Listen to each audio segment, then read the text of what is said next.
October 23, 2009. A massive explosion rocked the Caribbean Petroleum terminal facility near San Juan, Puerto Rico. Gasoline overflowed and sprayed out from a large above-ground storage tank, forming a huge vapor cloud which ignited. The explosion damaged nearby homes and businesses. Petroleum leaked into the surrounding soil, waterways, and wetlands. Fires burned for more than 2 days, destroying 17 of the facility's 48 storage tanks. The CSB found that current EPA and OSHA regulations are inadequate to control the hazards from facilities like Caribbean Petroleum that store large quantities of gasoline and other flammables. As a result, the company was not required to conduct a risk assessment of the danger to the nearby community from its operations, and the company did not have to implement safeguards that could have prevented the explosion.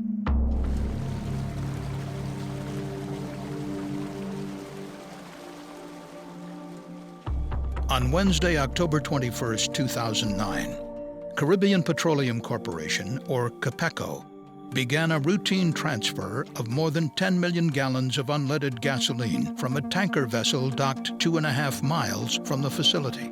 The only storage tank that was large enough to hold a full shipment of gasoline was already in use. As a result, CAPECO planned to distribute the gasoline among 4 smaller storage tanks. This operation would take more than 24 hours to complete. During transfer operations, one CAPECO operator was stationed at the dock, while another monitored valves controlling gasoline delivery at the terminal.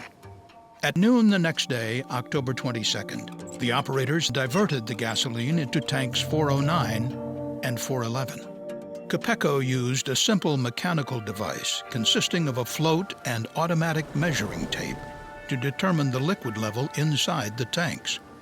An electronic transmitter card sent the liquid level measurements to the control room, but the transmitter card on tank 409 was out of service, so operators were required to manually record the tank level readings once every hour.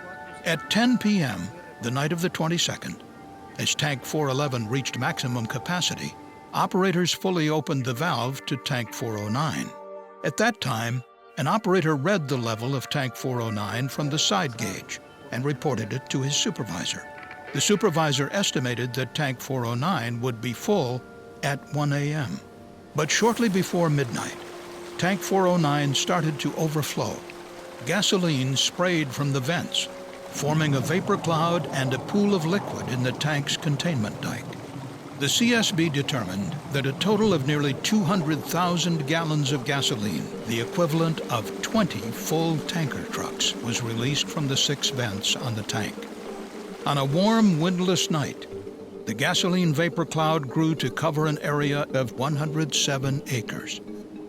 At midnight, the tank farm operator was ready to perform the hourly check of tank 409. But before reaching the tank, he noticed a strong odor of gasoline.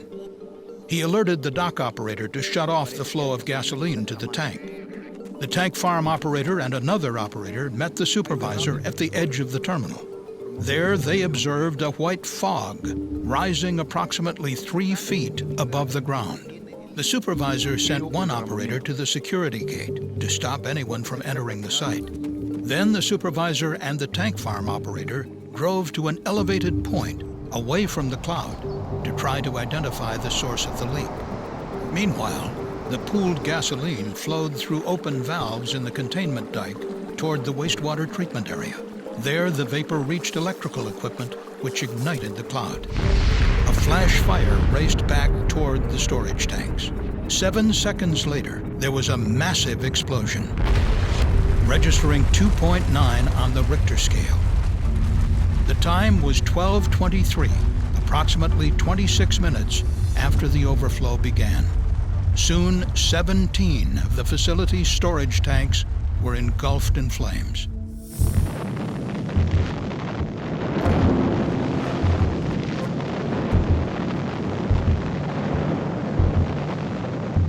Fortunately, the 3 CAPECO employees escaped the tank farm, and there were no fatalities. Flames from the explosion could be seen from as far as 8 miles away. The shock wave damaged approximately 300 nearby homes and businesses. Fires continued to burn for over 2 days. The CSB determined that CAPECO had an unreliable system for monitoring and controlling the level of gasoline inside the storage tanks. This set the stage for the incident. The CSB found that the float and tape measuring devices used by CAPECO were prone to mechanical failure. These devices were poorly maintained and were frequently not working on multiple tanks at the same time. Also, the CSB discovered that lightning strikes and cable breakages often disabled the electronic transmitters that sent tank-level measurements to the control room. CAPECO routinely took weeks to repair problems with the level monitoring system. Instead, operators checked tank levels hourly and manually calculated the time it would take for tanks to fill, potentially introducing errors. We found that the float and tape measuring system was the only control system CAPECO used to avoid overfilling a tank. When that system failed, the facility did not have additional layers of protection in place to prevent an accident. Phil Myers is a nationally recognized expert on above-ground storage tanks who assisted the CSB investigation team.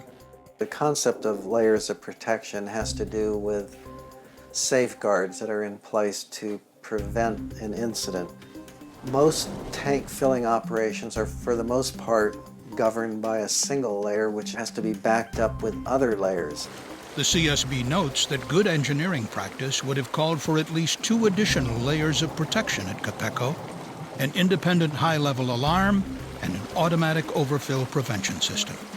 An independent high-level alarm can detect and alert operators to the danger of an overfill, even if the primary system for measuring the tank level fails, as it did at CAPECO. An automatic overfill prevention system goes even further and can shut off or divert the flow into another tank when the tank level is critically high.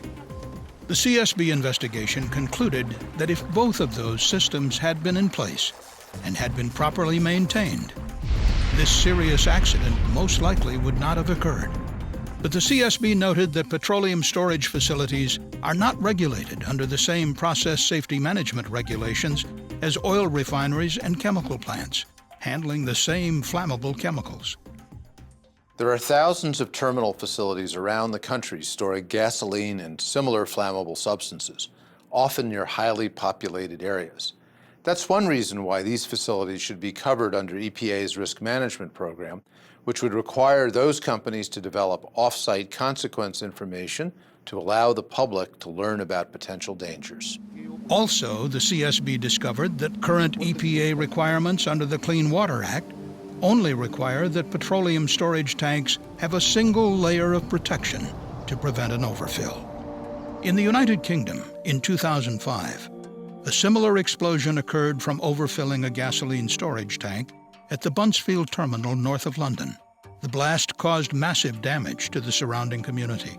At Buncefield, there were numerous times prior to the incident where the automatic tank gauge, which monitors the level of the tank, was broken or the gauge was stuck.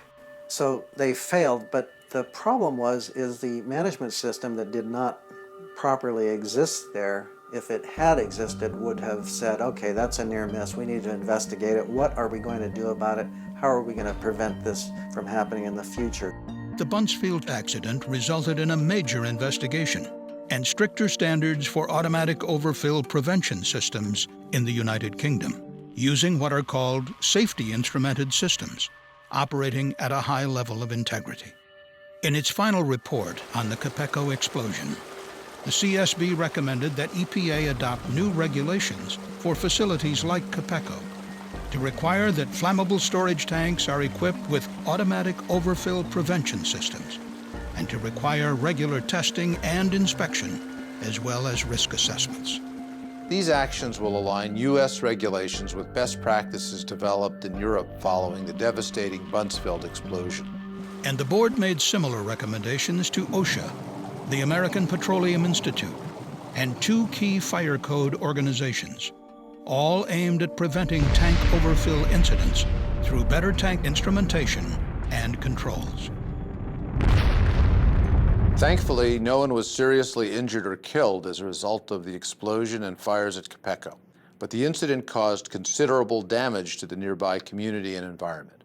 Hopefully, our new recommendations will help prevent similar catastrophes in the future. For more information on the CSB's Caribbean Petroleum Corporation investigation, please visit csb.gov.